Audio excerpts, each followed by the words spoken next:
Seguimos en este desayuno, así titula la prensa sobre nuestro país, sobre Venezuela y sobre demás países de América Latina. Barrilla, tenemos en el estudio a un destacado periodista estadounidense, Mark Cook.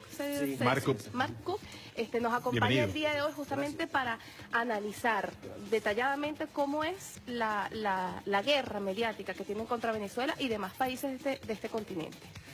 Bueno, la primera cosa aquí es completamente escondido lo que ha hecho Venezuela en los últimos años. Por algunos norteamericanos que han ido al internet para ver por culpa de Chávez, han visto los logros, pero nunca hemos visto nada de eso en la prensa norteamericana, jamás, en la prensa internacional. La guerra económica aquí que está siendo impuesto contra Venezuela, no hablan jamás de eso tampoco.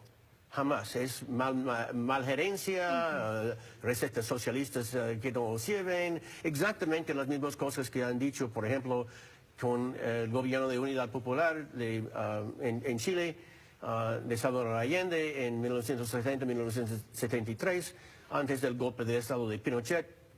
La misma cosa en muchos otros países, en Brasil, antes del golpe de Estado en 1964, la misma cosa en Honduras en 2009, que fue una copia exacta del golpe de Estado en Brasil 45 años antes, con las mismas mentiras, diciendo que el presidente quería extender su mandato, completamente falso. En ambos casos fue el enojo de los sectores empresariales nacionales, tanto como transnacionales, por haber levantado el salario mínimo en ambos casos. Pero exactamente la misma cosa. Pero la guerra económica siempre niegan que están haciéndolo. Pero yo he trabajado con la agencia de prensa Kyodo de Japón, la agencia nacional. Podemos tomar Japón como un ejemplo. Japón es un país rico, grande, industrializado, pero todo su flujo de petróleo viene del Golfo Pérsico. Desde el fin de la Segunda Guerra Mundial, Estados Unidos garantiza ese flujo de petróleo. Ningún problema. Absolutamente garantizado. La Armada norteamericana lo garantiza si es necesario. Con solo una condición.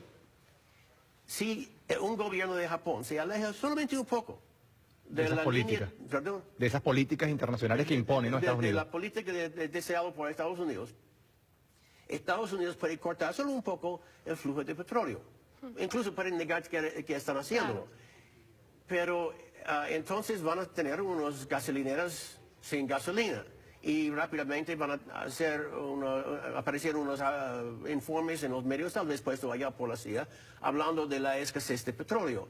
Y rápidamente la gente en vez de esperar hasta el fin de semana para llenar el tanque, van a hacerlo martes o miércoles para estar seguro y rápidamente vas a tener una compra por pánico y la misma cosa que hemos visto en muchos otros países, en Chile, aquí en otros países, donde pueden negar que están haciéndolo, pero están haciéndolo absolutamente. La misma cosa aquí, obviamente, con compañías transnacionales aquí como Nestlé, como Kraft y otros que hacen la misma cosa. Mark, tú como periodista y estudioso del caso, ¿qué importancia tiene, qué rol juegan los medios de comunicación a nivel internacional para imponer políticas, para desprestigiar gobiernos? El caso de Venezuela, como titulares, ¿qué ganan lo que veíamos hace un momento de Estados Unidos y con toda esta guerra internacional? ¿Qué importancia tiene la prensa? La prensa es... El periodismo en ese sentido es, como he tenido experiencia en Nicaragua en los años 80, periodismo es una ciencia militar. Es lo que hacen, mentiras constantes o simplemente lo que no informan, igual que lo que dicen las mentiras que dicen. Hemos visto tantos casos de eso. Yo estaba en Nicaragua cubriendo el primer gobierno sandinista, ahora es otra vez en poder, pero en los años 80. Y un día estaba en Nueva York, listo en mi apartamento allá, listo para ir a Managua ese mismo día. Yo recibí una llamada de un amigo mío que estaba leyendo el periódico, el Wall Street Journal, el periódico muy influyente allá. Dijo, hay un artículo aquí diciendo que Nicaragua, que la Unión Soviética está construyendo una base naval, secretamente, construyendo una base naval en la ciudad nicaragüense de Estelí, Es una locura. No sé cómo los nicaragüenses pueden hacer eso. Vamos a perder todos nuestros contactos aquí. ¿Cómo pueden hacer una cosa así? Bueno, en ruta al aeropuerto, en el taxi, estaba pensando, bueno, no hay agua en Estelí. Estelí es una ciudad nicaragüense en las montañas. Pero cuando llegué al aeropuerto, yo compré el periódico y ya estaba el artículo exigiendo una respuesta si es cierto que la Unión Soviética está secretamente construyendo la base naval en Estelí. Bueno, yo no tenía con qué escribir una nota, pero yo compré una tarjeta en una tienda de regalos, ya pensando de ti, para escribir una nota al director del periódico para decir, para informarle, Estelí es una ciudad en la montaña, lo más lejos posible, tanto del Atlántico como del Pacífico en Nicaragua, y o cualquier cuerpo de agua importante, un lago, por ejemplo, interno del país. Y la construcción de una base naval allá sería una obra al nivel del canal de Panamá, o tal vez la Gran Muralla de China, y sería difícil mantenerlo en secreto para mucho tiempo. ¿No piensan ustedes que es tal vez más probable que la Unión Soviética está secretamente construyendo una base naval en la ciudad norteamericana de Salt Lake City? Una ciudad, claro, por el gran lago de sal en el centro del país. Por lo menos hay agua allá, aunque no tiene flujo de salida al mar. Bueno, claro que ellos no publicaron la carta, pero el día siguiente tiene otra mentira.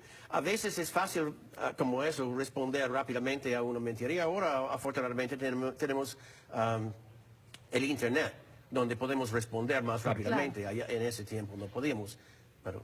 En Estados Unidos ha tenido siempre la bandera de que son los mejores en los derechos humanos, los mejores en la libertad de expresión. Se ha corroborado que en derechos humanos ellos tienen una lista negra bastante larga. Ahora, ¿cómo es la libertad de expresión realmente en Estados Unidos? Cualquier periódico puede titular lo que sea del presidente de la República, cualquier radio, cualquier televisora puede decir lo que quiere de Barack Obama. No. Yo mencioné en esos años, estaba al lado de un corresponsal del Washington Post, allá en Nicaragua, y yo decía a él que trabajar para el Washington Post o el New York Times es como trabajar para Pravda o Izvestia en la Unión Soviética. Y yo pensaba que él dijo, loco. Y yo decía, no, déjame explicar. Estás escribiendo algo que va a ser leído como una contribución al debate en la capital. Y por eso tiene que ser escrito con eso en la mente. Pero yo no llegué a este punto. Él dijo, cuando yo decía escribir para el Washington Post y el New York Times es como trabajar para el Izvestia o Pravda, él dijo, tú tienes razón, tú tienes absolutamente razón. Es exactamente lo que alguien que está pensando en su carrera tendrá que aceptar las condiciones si quiere guardar su trabajo. Pero ¿qué pasa con un periodista que se meta directamente con el presidente de Estados Unidos o con la familia del presidente de Estados Unidos? Que rompa la línea editorial, que no siga los consejos, las indicaciones, las líneas trazadas. Bueno, simplemente va a perder su trabajo rápidamente. Tal vez al comienzo en una gran galaxia de 1.600 trabajadores en la oficina de dirección del New York Times, su estrella no va a ser muy brillante, pero rápidamente va a caer. Y eso ha pasado. Por ejemplo, tenemos los casos en El Salvador de Ray Bonner, que reveló el masacre en todo el poblado de El Mozote, todos aniquilados hasta los bebés más pequeños, y eso fue publicado. Pero rápidamente, después de presiones desde Washington, él fue retirado. Ray Bonner fue retirado de El Salvador, puesto en Nueva York en las páginas económicas del periódico, trasladado después para editar las cartas al director, y él podía ver que su carrera está cayendo así y se renunció. Y la misma cosa con otro periodista del Washington Post que escribió también de ese masacre. Un masacre hecho por el batallón Atlcatl, precisamente formado por la administración Reagan, supuestamente para mejorar el tratamiento de derechos humanos en El Salvador, comparado a los demás elementos militares o algo. En realidad, fue lo peor de todos los elementos de las Fuerzas Armadas allá. Comenzó con el masacre allá en El Mozote, terminó con el masacre de los jesuitas, todos los padres jesuitas y toda la dirección de la UCA, la Universidad Centroamericana, fueron aniquilados en 1989 y todos esos fueron hechos por ese mismo batallón, cuidadosamente formado por el gobierno norteamericano, y nadie no puede cuestionar eso. Y hacerlo a la luz pública. Ahora bien, Mar, casos puntuales: El Salvador, Chile, de Allende, Brasil, Honduras, en tiempos diferentes, con el mismo plan, con el mismo guión, como tú lo reseñabas, pero son otros tiempos. Están las redes sociales, ya no es tan difícil ser periodistas desde el punto de vista periodista, entre comillas, aquellos que pueden comunicar, lanzar una matriz de opinión. ¿Cómo combatir ahora todas estas líneas estratégicas que a nivel internacional trazan grandes medios, corporaciones como CNN, como diarios estadounidenses que tienen réplicas en otros países de Europa? ¿Cómo combatirlo? ¿Cómo decir la verdad? Bueno, por ejemplo, tenemos en Estados Unidos el periódico Extra, que es un periódico de fairness y accuracy in reporting, justicia y honestidad en reportaje. Y eso podemos responder cada día a las mentiras, sobre todo. Hemos hecho mucho sobre Venezuela y yo trabajo con ellos. Hay otras formas. La cosa más importante es que la gente lean otras fuentes en vez de estar pegado a la campaña de mentiras de unos pocos grandes medios masivos que controlan casi todo lo que se puede leer. Quizás que aprovechen esa tecnología para poder investigar más. Ahora, ya tenemos que despedir, Marc, pero quisiéramos puntualmente, como periodista, ¿qué te parece realmente el manejo de la información de los medios de comunicación social aquí en nuestro país? ¿Realmente no hay, como dice la oposición, libertad de expresión? Oh, aquí hay libertad. Hay obviamente el Nacional, que es un periódico muy fuertemente de la derecha. Hay otros periódicos no tanto, otros periódicos de la izquierda. Hay una buena gama de opinión aquí.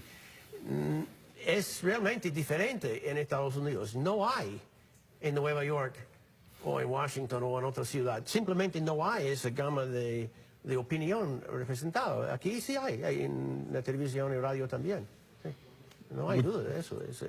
Eso es la cosa que es simplemente negado. Yo conocí a alguien en Nueva York que vino a mí diciendo que su hermano iba a estudiar un país donde hay el control absolutamente de los medios masivos parcializado. Completamente. Y él iba a ir a Venezuela por lo que había leído en Estados Unidos. Eso fue en 2002.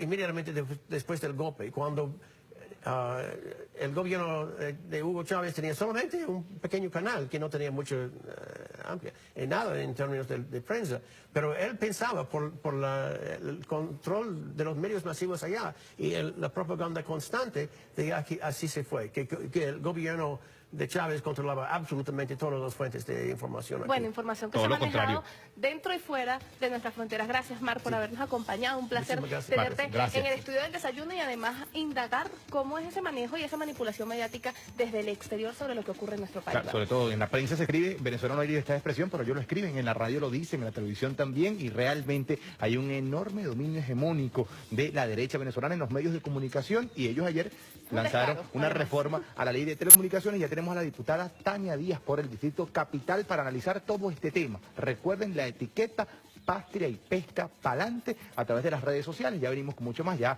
la diputada lista, presta para desayunar junto a nosotros. Gracias, Mar. Muchas gracias.